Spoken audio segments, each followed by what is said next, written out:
बिस्मिल्लाहिर्रहमानिर्रहीम। फरहाद अली तैमूर, देवता। एक बहुत ही अच्छा दास्तान, एक ऐसे नौजवान की कहानी जिसकी सलाहियतों ने दुनिया भर के ताकतवर मुल्कों और इंसानों को धूल चटा दी। अपने मुल्क की बका के लिए पूरी दुनिया से लड़ गया, जहाँ गया अपने नाम का सिक्का जमाया। जिसे बचपन में न माँ का प्यार मिला न बाप का, जो माँ की गोद को तरसता रहा, जिसे नफ़रत ही नफ़रत मिली।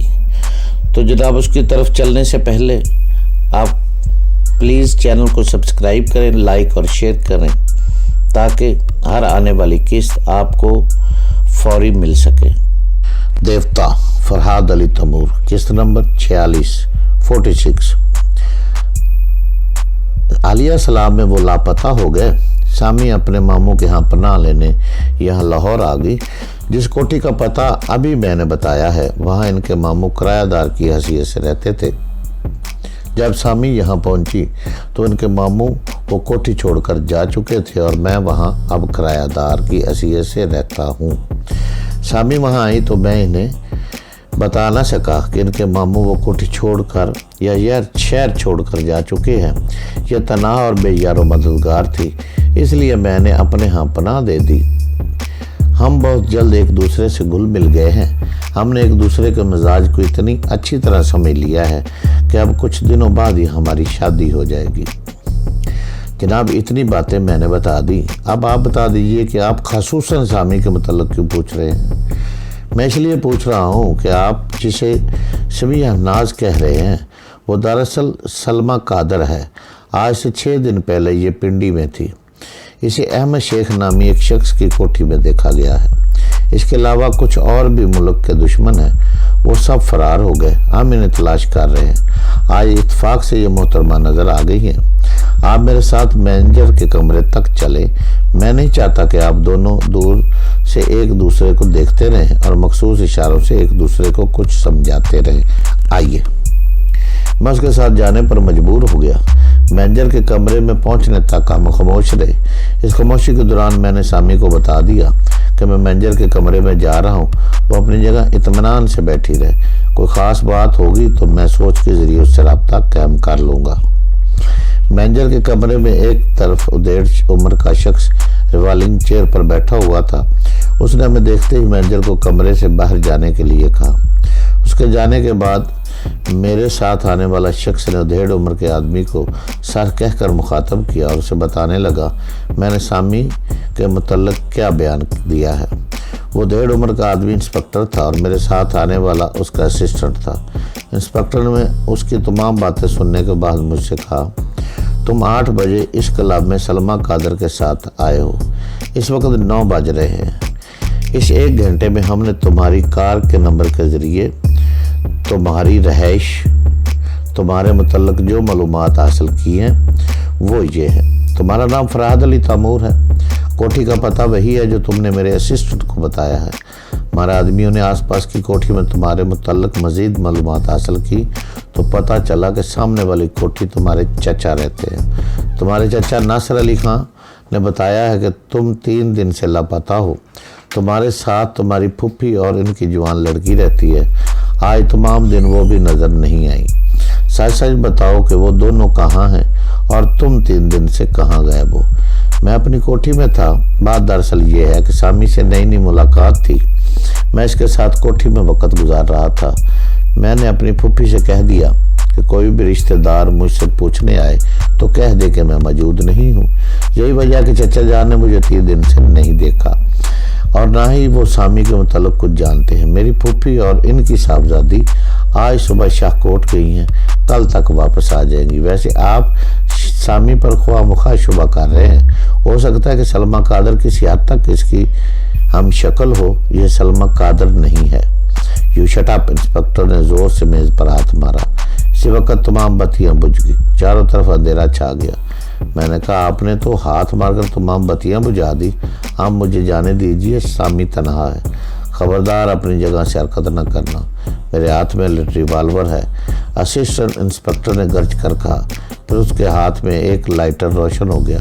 इसकी रोशनी में रिवाल्वर नजर आ रहा था।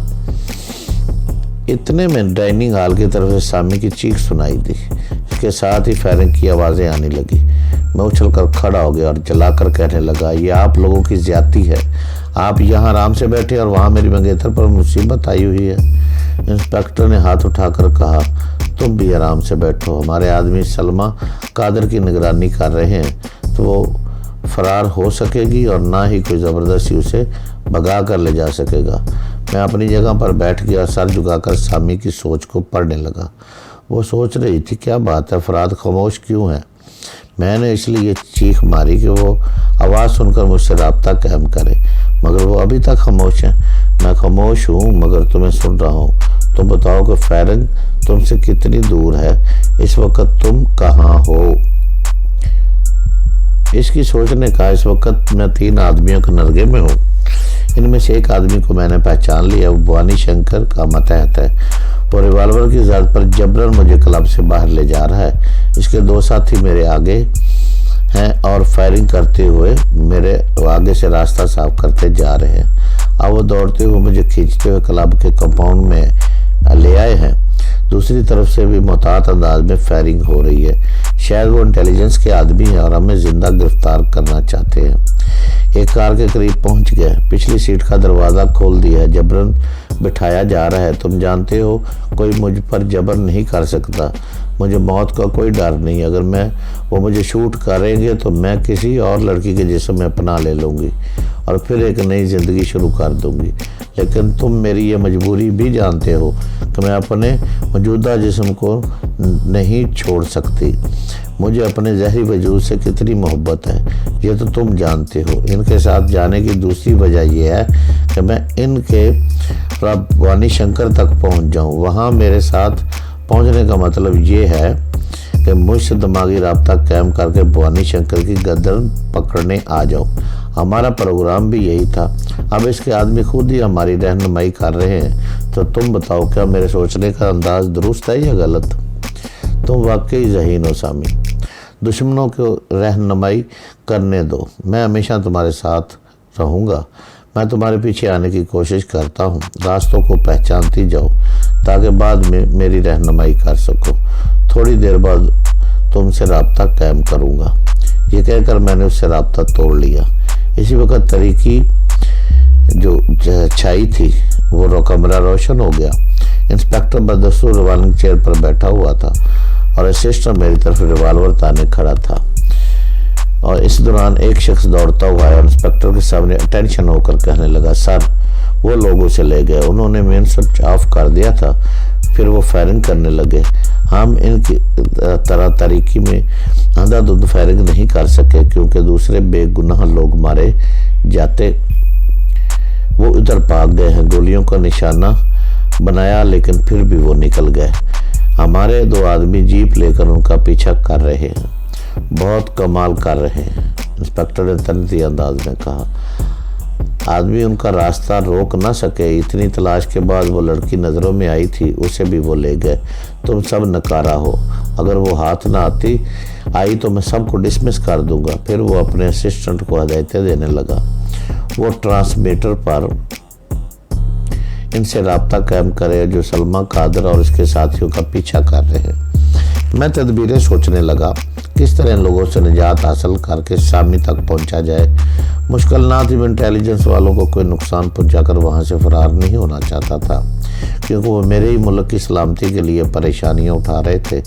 मैं इन पर यह ज़ाहिर नहीं करना चाहता था कि टेलीपैथी के ज़रिए दुश्मनों तक पहुँच सकता हूँ। ऐसे लोगों को जहाँ तक मुमकिन हो एक राज की तरह सीने में छुपा कर रखा जाता है। उसे आम तौर से तमाशा नहीं बनाया जाता। इस वक्त कोई तदबीर समझ में नहीं आई तो मैंने सामी से राब्ता कायम किया। वो मेरा इंतज़ार कर रही थी। मैंने पूछा, लो सामी, इस वक्त तुम कहाँ से गुजर रही हो। ओह फराद, तुम इतनी देर के लिए कहाँ गायब हो जाया, यूँ ना गायब हो जाया करो। मैं यहाँ के रास्तों को नहीं पहचानती। इस वक्त हम एक राउंड अबाउट के को क्रॉस कर रहे हैं। इस गोल चक्कर के वस्त में डिफेंस सेविंग सर्टिफिकेट का होर्डिंग नस्ब है। एक जीप कार बहुत देर से इस गाड़ी का पीछा कर रही है और ये उसे डाई देने की कोशिश कर रहे हैं। वो सोच रही थी, मैं सुन रहा था। इस दौरान उसके पास बैठे शख्स की आवाज़ सामी के दिमाग से टकराई और मैंने उसे सुना। वो कह रहा था, इसकी आंखों पर पट्टी बांध दो और इस तरह बाहर देख रही है जैसे रास्ता पहचान रही हो। अगर किसी तरह ये फिर बच निकल गई तो अपने किसी यार को हमारे अड्डे तक ले आएगी। दूसरे ने कहा, इसका बाप भी बच कर नहीं जाएगा, मगर आंखों पर पट्टी ज़रूर बांधना चाहिए। सामी की सोचने का अफराद, ये लोग मेरी आंखों पर पट्टी बांधना चाहते हैं, अब क्या होगा? मैं इन रास्तों की निशानदेही कैसे करूंगी? मैं थोड़ी देर के लिए गड़बड़ा गया। सामी की आंखें बंद होने का मतलब ये था कि वो वक्ती तौर पर अंधी हो जाती और मुझे मंजिल का पता न चल सकता और ना वो बता सकती। जहाँ उसे ले जाया जा रहा था, मैंने उसे तसल्ली दी कि वो फिक्र न करे, मैं कोई तदबीर सोच रहा हूँ। मैंने उसे तसल्ली दे दी, मगर खुद परेशानी में मुब्तला हो गया। मेरे इंटेलिजेंस के आदमी खड़े थे। असिस्टेंट इंस्पेक्टर ट्रांसमीटर के ज़रिए बात कर रहा था और इंस्पेक्टर को बताता जा रहा था कि उनके आदमी किन रास्तों से गुजरते हुए दुश्मनों का पीछा कर रहे हैं। लेकिन 10 मिनट के बाद उसने मायूस को इत्तला दी कि जीप में कोई ख़राबी पैदा हो गई है और वो मुल्तान रोड के किनारे रुक गए हैं। इंस्पेक्टर गुस्से से उछल कर खड़ा हो गया और बेज पर हाथ मारकर अपने मतहतों को बुरा भला कहने लगा। पहले चंद मिनट तक मैं भी मायूस हो गया था। सामी से सोच कर रब्ता था, मगर उसकी आंखों पर पट्टी बंधी हुई थी, इसलिए वो मेरी रहनुमाई नहीं कर सकती थी। चंद मिनट के बाद ज़हन से सारी परेशानियां निकाल दी। सामी की तरफ से बेफिक्र हो गया और अपने दिमाग को पुरसुकून बना लिया, क्योंकि इसके बगैर तवज्जो यकसुई मुमकिन नहीं थी। फिर मैं पूरी तवज्जो से अपनी सलाहियतों के मुतल्लिक सोचने लगा। मेरी ख्याल ख्वानी की सलाहियतें ये थी कि मैं किसी का चेहरा देखकर उसकी आंखों के ज़रिए उसकी सोच तक पहुंच सकता था, क्योंकि हर इंसान की आंखें उसकी सोच की ऐनादार होती हैं। दूसरे लफ्ज़ों में, आंखें इंसान को दिली हालात की चुगली खाती हैं। लेकिन मैंने इन 3 अफराद के चेहरे और आंखें नहीं देखी थी जो सामी को ले जा रहे थे। वो सब मेरे लिए मुकम्मल अजनबी थे। मैं अजनबियों से आंखों के ज़रिए रब्ता कायम नहीं कर सकता था, इनकी सोच तक नहीं पहुंच सकता था और उनको कंट्रोल भी नहीं कर सकता था। दूसरा तरीका यह था कि इनकी गुफ्तगू किसी तरह सुनता। इनकी गुफ्तगू के अंदाज से इनके सोचने का अंदाज मालूम हो जाता। इस तरह मेरे दिमाग की लहरें इनकी सोच को अपनी गिरफ्त में ले लेती। ऐसा सोचते वक्त मेरे जहन में तदबीर आई कि जिस कार में सामी बैठी, इसके ड्राइवर से ज़हनी रिश्ता जोड़ना चाहिए। मैंने फ़ौरन सामी को मुखातब किया, हेलो सामी, जो शख्स कार ड्राइव कर रहा है इससे बातें करो, ख्वाह मुखाबे तुकी बातें करो, तुम फ़ौरन उसे गुफ्तगू पर मजबूर करो। सामी ने मेरी हदायत पर अमल किया। वो कहने लगी, सुनो, जो शख्स ये कार ड्राइव कर रहा था, मैं इससे कुछ कहना चाहती हूँ, कहो क्या बात है? किसी ने सामी से कहा। उसकी आवाज़ सामी के ज़हन से टकराई और मैं उसे सुनने लगा।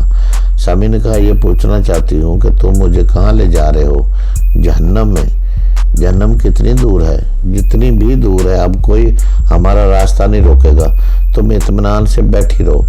इत्मीनान से कैसे बैठूं? मेरी आंखों पर पट्टी बांधी गई है, मुझे तकलीफ हो रही है। बकवास मत करो, चुपचाप बैठी रहो। सामी उसे छेड़ कर बातें करने पर मजबूर कर रही थी। इस दौरान मैंने ड्राइव करने वाले की सोच को अपनी गिरफ्त में ले लिया और सामी से कहा कि वो खामोश हो जाए। उसके खामोश होते ही कार ड्राइवर करने वाला सोचने लगा, हाय ये कमबख्त कितनी हसीन है, इसे देखते ही राल टपकने लगती है, मगर बास का हुक्म है कि इसे न छेड़ा जाए और ना ही उसे ये बताया जाए कि उसे कहाँ ले जा रहे हैं। मैंने उसकी मुस्बत सोच में कहा, मुझे इस हसीना के मुतल्लिक सोचने की बजाय अपने आगे पीछे का ख्याल रखना चाहिए। आगे हमें कहाँ तक जाना है और पीछे भी देखते रहना चाहिए कि कोई हमारा ताक़ुब तो नहीं कर ले रहा। उसके दिमाग ने हुक्म दिया कि वह अक़ब-नुमा आईने में देखे। उसने आईने की तरफ देखते हुए सोचा, नहीं, कोई हमारा पीछा नहीं कर रहा। पीछा करने वाली जीप मुल्तान रोड पर ही रुक गई होगी। रास्ता बदलकर कसूर वाली सड़क पर आ गया हूँ। दरअसल हमें इस सड़क पर चलना है। इन्हें महज धोखा देने के लिए मुल्तान रोड पर गाड़ी दौड़ा रहा था। अब इनके फरिश्तों को भी मालूम नहीं हो सकेगा कि हम कसूर के बॉर्डर की तरफ जा रहे हैं। मैंने उससे राब्ता तोड़ दिया। मेरी परेशानियां बढ़ गई थी। बॉर्डर की तरफ जा रहे थे, यानी सामी को सराद पेला पार ले जा रहे थे। मैं इसकी दूरी के ख्याल से तलमिला गया। मैंने सर उठाकर देखा तो इंस्पेक्टर हाथ में ट्रांसमीटर लिए किसी से बात कर रहा था। मुल्तान रोड और दूसरी ब्रांच रोड पर नाकाबंदी का हुक्म दे दिया था। मैंने कहा, जनाब मैं आपको रहनुमाई कर सकता हूँ, वो मेरी सामी को कहाँ ले जा रहे हैं। इंस्पेक्टर ने ट्रांसमीटर ऑफ करते हुए घुराकर कहा, इतनी देर से तुम खामोश बैठे थे, अब सच बताओगे क्या? पहले ही इनके मंसूबों के मुतल्लिक हमें नहीं बता सकते थे? अगर मुझे इनके मंसूबों का इल्म होता तो मैं ज़रूर बता देता। मैं अपने मुल्क का वफादार हूँ। दूसरे ये कि सामी मेरी ज़िंदगी है। मैं कभी ये गवारा नहीं कर सकता कि कोई मुझसे मेरी ज़िंदगी छीन कर ले जाए। बहरहाल मैं आपको बताता हूँ कि आप लोग की रहनुमाई किस तरह कर सकता हूँ। जनाब मेरे सूंघने की हिस्स बहुत तेज़ है। एक बार जिससे सामना हो जाए उसके जिस्म की मखसूस महक से आशना हो जाता हूँ। इस वक्त भी तकरीबन 30 मील दूर से सामी की खुशबू मेरे नथनों तक आ रही है और मैं यकीन से कहता हूँ कि वो अभी कसूर वाली सड़क पर है। वो लोग उसे बॉर्डर की तरफ ले जा रहे हैं।